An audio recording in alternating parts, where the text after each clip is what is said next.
केला पाहिजे।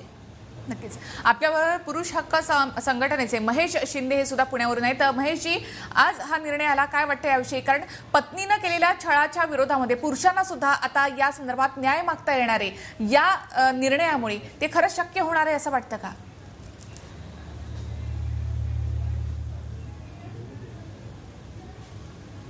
पहिली गोष्ट म्हणजे तुम्ही आता थोडं म्हणताय की पुरुषांना न्याय मिळणार आहे। पहिली ह्यात कुठलेही असं म्हटलेलं नाही की यात पुरुषाला न्याय मिळणार आहे। आज 498 यांनी जेव्हा पूर्ण म्हटलेले आहेत की पूर्ण इन्व्हेस्टिगेशन करा, मॅजिस्ट्रेटकडे जावा, त्याच्यानंतर गुन्हा दाखवा, म्हणजे शेवटी काय गुन्हा नोंदवला जाणारच आहे। म्हणजे हे काय एवढं मोठी गोष्ट केलेली नाही सुप्रीम कोर्टाने की एका बाजूने फक्त तो थोडाफार शिथिल करायचा, शेवटी पोलिसांच्या हातात त्यांनी पॉवर दिली आणि शेवटी मॅजिस्ट्रेटच्या हातात पॉवर दिली। आज जेवढे काही कायदे बनवले ते स्त्रियांच्या बाजूनेच बनवलेले आहेत। एकही कायदा हा पुरुषांना फेवर करणारा एकही नाहीये, पहिली गोष्ट म्हणजे। त्यामुळे ह्यात पुरुषांना न्याय मिळेल किंवा पुरुषांना थोडाफार काय म्हणू शकतो आपण एक प्रकारे शिथिलता मिळेल असं काही नाहीये। कारण आज 498चा सर्वात जास्त सर्रास दुरुपयोग होतो। आज जसं थोड्या वेळापूर्वी आपण म्हणतोय की 2013चा एनसीआरबीचा डेटा बाहेर निघालेला आहे।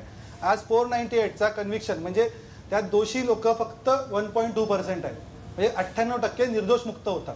म्हणजे ह्याचा अर्थ काय होतो की ह्या सर्रास खोट्या केसेस आहेत। आज तुम्हाला महाराष्ट्राचा डेटा सांगतो, एनसीआरबीचा डेटा आहे। आज महाराष्ट्राचा कन्व्हिक्शन रेट सगळ्या केसेसमध्ये मिळून फक्त 9%। का? जर आपल्यापेक्षा मागासलेले देश बिहार, झारखंड, उत्तर प्रदेश त्यांचा कन्व्हिक्शन रेट 50%, 60%, 70%। म्हणजे याचा अर्थ सरळ सरळ आहे की महाराष्ट्रामध्ये सर्वात जास्त खोट्या केसेसच फाईल होतात आणि ह्या फक्त या हजबंड म्हणजे नवरा आणि नवऱ्याकडच्या फॅमिलीला हरास करण्यासाठीच असतात, बाकी काही अर्थ नाहीये। तसंच 498चा तुम्ही म्हणताय 498 जेव्हा 1983 ला सुरू केलं, त्यानंतर जवळजवळ 20 वर्षाने डोमेस्टिक व्हायलन्स ऍक्ट आणला त्यांनी 2005 ला। मग तो का आणला? जर तुम्हाला 498 मध्ये स्त्रियांना न्याय देऊ शकत नाहीत, मग 498 पूर्ण बंद करा आणि मग डोमेस्टिक व्हायलन्स ठेवा, एक कायदा कुत्रे ठेवा। हे दोन्ही कायदे तुम्ही सारखे ठेवलेत आणि तो पुरुषांची पिळवणूक चालली।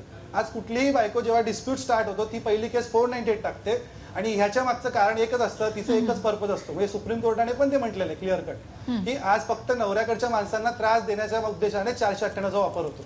आणि आज सुप्रीम कोर्टाने 2005 साली म्हटलेले इट्स अ लीगल टेररिझम, म्हणजे 498 हा कायदेशीर दहशतवाद आहे। जसं आज एनसीआरबीचा डेटा पब्लिश झाला, त्या डेटामध्ये स्पष्ट म्हटलंय की मागच्या वर्षी 2 लाखाच्या वर अरेस्ट झालेले आहेत आणि त्यात 47,000 महिला आहेत। मग त्या महिलांवर अत्याचार होतो त्याच्याकडे दृष्टिकोन बघण्याचा नाही का? जेव्हा वुमन एम्पॉवरमेंट म्हणतो, महिला सशक्तीकरण म्हणतो, त्यावेळेस त्या महिला संघटना कुठे जातात? जेव्हा 47,000 महिला आहेत। आज महाराष्ट्रात 33% महिला ह्या अरेस्ट होतात टोटल कॉन्ट्रीब्युशन मध्ये आणि सर्वात जास्त कॉन्ट्रीब्युशन 65% त्यातलं 498च आहे। जेव्हा तुम्ही वुमन एम्पॉवरमेंट म्हणता किंवा महिला सशक्तीकरण म्हणता, महिलांवर अत्याचार म्हणता, त्यावेळेस हे कुठे जातात सगळे? नक्कीच बाईजी, पुन्हा एकदा मी तुमच्याकडे येणार आहे। ही चर्चा अशी सुरू राहणार आहे। वेळ झाली एका ब्रेकची।